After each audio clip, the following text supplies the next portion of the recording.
ईश्वर ही जानता है कि कैसे हैं हम।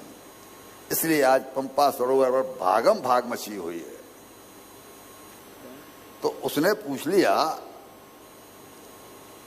आसपास की कुटियाओं में, आज क्या बात है, आज इतनी हलचल क्यों है?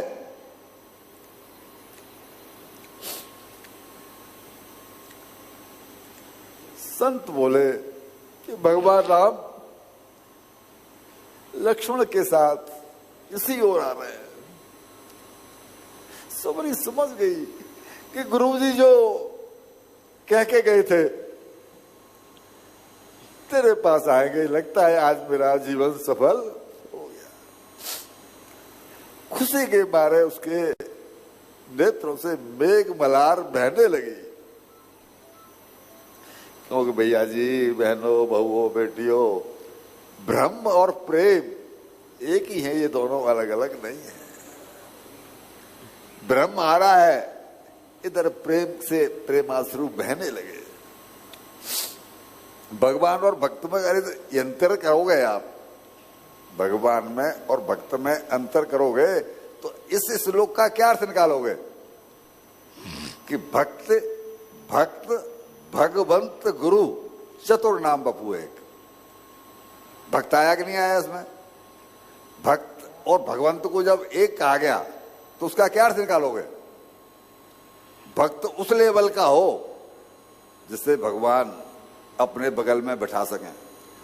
हम भले ही भक्तानी कह लें अपने आप को, भले भक्त कह लें अपने आप को, लेकिन मैंने उस दिन सुनाया था कि हम साधक हैं, हम उपासक हैं, भक्त कहलाने की पात्रता अभी हमारी नहीं आई है। भक्त और भगवान तो कोई अंतर है ही नहीं।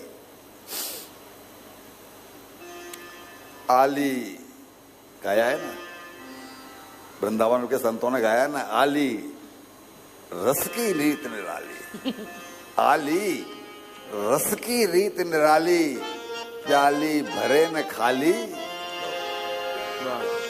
एक मुखड़ा गाओगे? नहीं, अब चलने चलो। तो प्याली भरे न खाली हो, उसको पता ही नहीं पड़ता अगर भक्त है तो, रसीला है तो, कि मैं भर गया हूं। उसे भरकर भी अपने आप में खाली पनी नजर आता है कि अभी भगवान, अभी नहीं मन भरा, अभी नहीं मन भरा, अभी नहीं मन भरा। उसके हृदय में ईश्वर का अवतार जो हो गया है।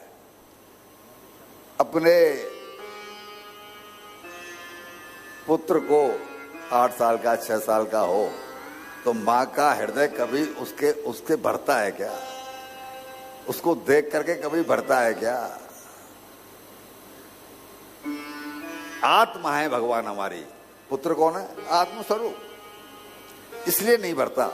लेकिन हम चूंकि सत्संग नहीं है, कथाएं नहीं सुनते इतनी, इसलिए स्वरूप को नहीं समझ पाते कि जो हमारे सामने है ये अंशी तो है, ये मेरा अंश है, मैं अंशी हूं इसकी माँ। ये मेरा अंश है, मैं अंशी हूं इसकी माँ। तो तू कौन है? तेरा भी तो कोई अंशी है कि नहीं है? तू अंश है कि नहीं है? अब इसको अपनी जगह पर चाहे जहां हम फिट कर लें, सारा ज्ञान स्वतः हो जाएगा। कहीं कथा सुनने की जरूरत नहीं है, कहीं यात्रा में जाने की जरूरत नहीं है, लेकिन अपनी जगह पर बैठाएं। हमने अपने आप को जो मशीन बना रखा है वो सारी ऐसी तैसी करके रखी हुई है उसने। पैसे वाला भी सुखी नहीं है, गरीब भी सुखी नहीं है, जिसे देखो वो सब के सब चेहरे उदास। उसका एक ही कारण है कि हमने अपने स्वरूप को नहीं समझा, और इसीलिए वो कहते हैं बच्चा कुछ कर लो भजन। बच्चा, मैंने पूछा एक संत से, ये बच्चा कहने की परंपरा क्यों है जी? मैं 70 साल से ऊपर हो गया, ये बच्चा क्या जानते हो? अब मैंने शरीर के तौर पर बड़ा परिचय दिया, बोला तुम वाकई में वो हो।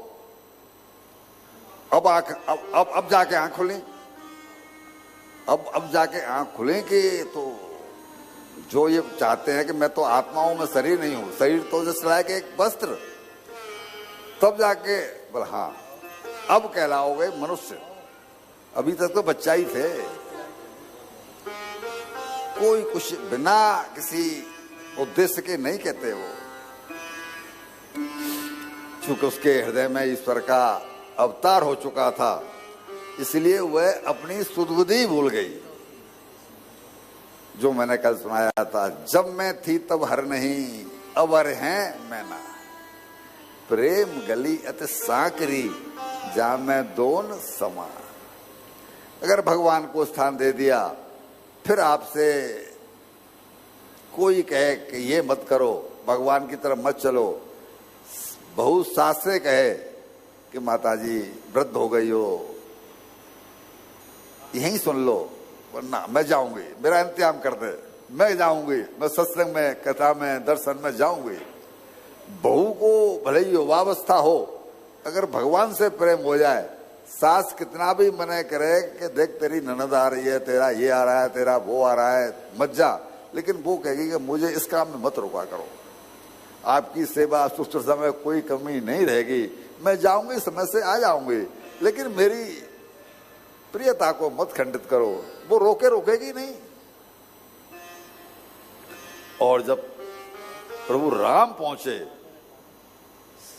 श्याम गौर सुंदर दो भाई, दोनों भाइयों का जब दर्शन किया, बिल्कुल सामने खड़े हैं, दोनों भाई बिल्कुल सामने खड़े हैं, लेकिन अब वो न हिल रही है न डुल रही, अपने आप को भूल चुके थे, वो बेसुध है, वो अपने आप में है ही नहीं। भगवान राम देख रहे हैं कि ये हमें देख रही है, लेकिन इसकी आंखें पथरा गई हैं। आसन इसने हमारे लिए बराबर में रखा हुआ है कि प्रभु को आसन पर बैठाऊंगी, लेकिन ये हमें आसन नहीं दे रही है, ये हमसे बैठने को नहीं कह रही है, बस एक टक भगवान को देखे चली जा रही है, क्योंकि अब उसे होश है ही नहीं, उसे होश कहाँ। और तब भगवान अपने नेत्रों में करुणा लाकर उससे बोले, मां मैं राम आया हूं, बैठने को नहीं कहोगी?